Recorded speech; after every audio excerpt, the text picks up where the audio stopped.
بسم الله الرحمن الرحيم. قال رسول الله صلى الله عليه وسلم: ما من عبد مسلم يصلي لله كل يوم 12 ركعة تطوعا غير فريضة إلا بنى الله له بيتا في الجنة. رواه Muslim. The Messenger of Allah sallallahu alayhi wa sallam, may the peace and blessings of Allah be upon him, says, there is no Muslim servant of Allah who prays the 12 voluntary raka'at other than the 5 mandatory salah for the sake of Allah Most High, except that Allah will build for him a house in Jannah on account of guarding these 12 salawat. This hadith has been narrated by Al-Imam Muslim. The subject of this hadith is the merit of preserving or guarding the optional salawat, and the fact that Allah subhanahu wa ta'ala has promised to build a house in Jannah for any Muslim servant of Allah who guards these 12 salawat, these 12 voluntary prayers. These 12 voluntary prayers are the 4 voluntary prayers observed before Salatul Zuhur, and 2 after Zuhur, 2 after Maghrib, and 2 after Isha, and 2 before Salatul Fajr. The best at-tatawwu' refers to the nawafil or optional salawat. There are scholars who think that the Sunan al-Rawatib are actually 10. And they say this with dalil based on the reports of Abdullah ibn Umar. Abdullah ibn Umar says that I learned from the Messenger of Allah sallallahu alayhi wa sallam 10 raka'at, and he listed them. Then he mentions 2 before Dhuhr and 2 after Dhuhr.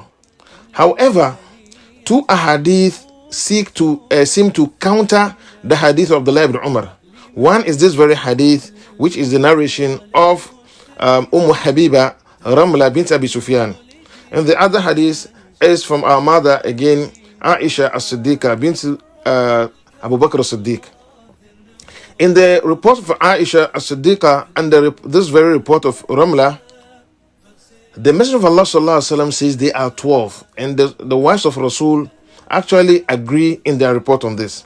They are 4 before Dhuhr, 2 after Zuhur, 2 after Maghrib, 2 after Isha, and 2 before Salatul Fajr. Therefore, the believer must ensure that they guard the salawat. One of the scholars of the past was Ibn Abidin, and he says that these Sunan al-Rawatib prayers were legislated to make up for deficiency in the 5 daily prayers.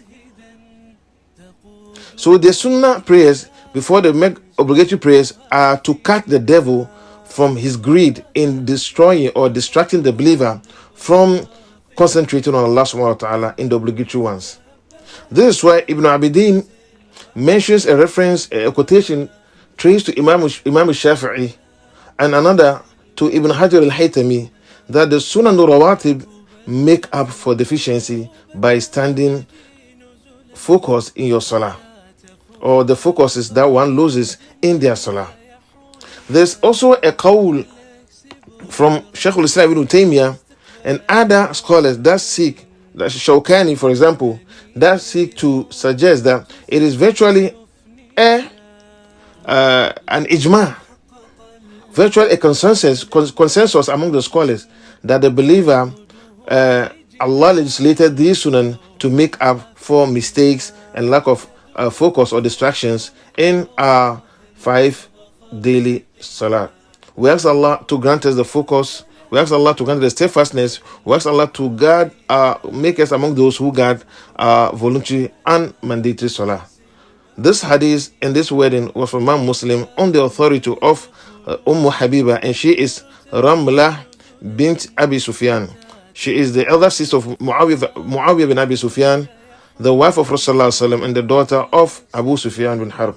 So, Ramla, for example, she says elsewhere, as mentioned by Imam Muslim in Kitab al-Salah, and she says, since she heard this statement for Rasulullah, she said, I have never abandoned them since I heard this from the Messenger of Allah sallallahu alaihi wasallam. She said, فَمَا تَرَكْتُهُنَّ مُنْذُ سَمِعْتُهُنَّ مِنْ رَسُولِ اللَّهِ صَلَّى اللَّهُ عَلَيْهِ وَآلِهِ وَسَلَّمَ وصلى الله وسلم وبارك على نبينا محمد وعلى آله وصحبه وسلم تسليما كثيرا.